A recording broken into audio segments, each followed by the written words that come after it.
In the short time she was queen, Anne Boleyn produced one of Britain's greatest monarchs of all time, Queen Elizabeth I. Elizabeth was little under 3 years old when her mother was executed, just 3 years after she was crowned on June 1, 1533. Despite her young age at the time of Anne's passing, historian Tracy Borman has claimed that Elizabeth was influenced by her mother.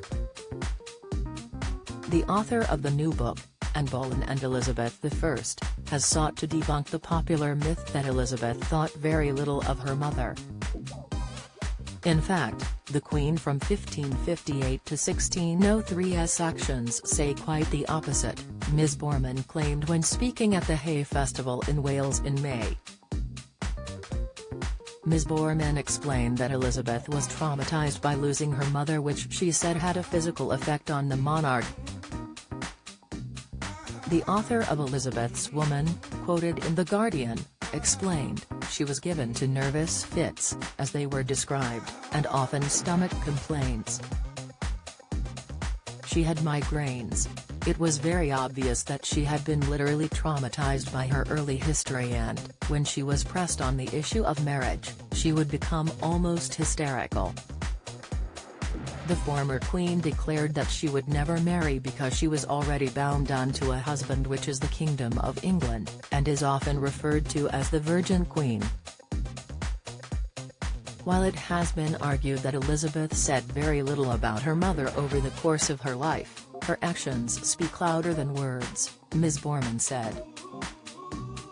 The monarch would wear her mother's pendant in paintings, with it being thought that she inherited her mother's famous bee necklace and an ab brooch.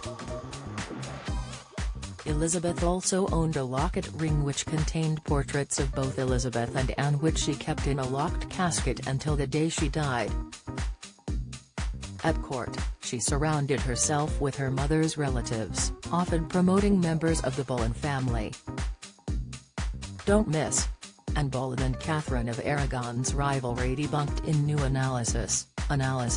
Henry VIII suffered great grief over Anne Boleyn's death. Insight: mystery behind Henry VIII and Anne Boleyn's 2 weddings. Report: it makes sense that Elizabeth would seek to quietly remember her mother, as Anne was known as a great whore at the time.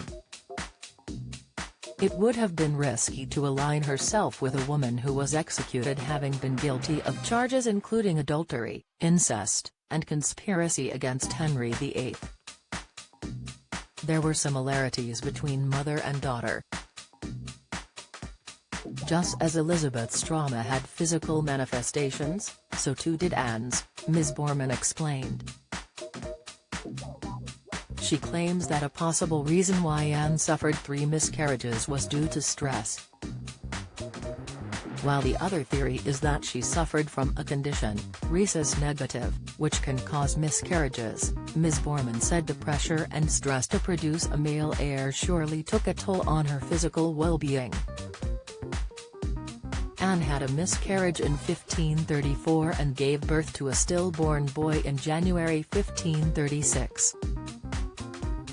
That same year, she was taken to the Tower of London, where she was tried and beheaded by sword following what some historians believe was a witch hunt led by Thomas Cromwell. After Anne's death, Elizabeth was, like her older half-sister, Mary, declared illegitimate.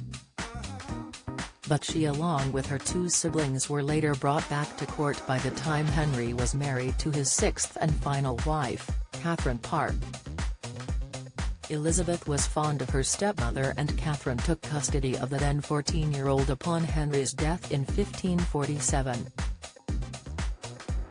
Tracy Borman's book Anne Boleyn and Elizabeth I, The Mother and Daughter Who Changed History, published by Hodder and Stoughton in May, is available here.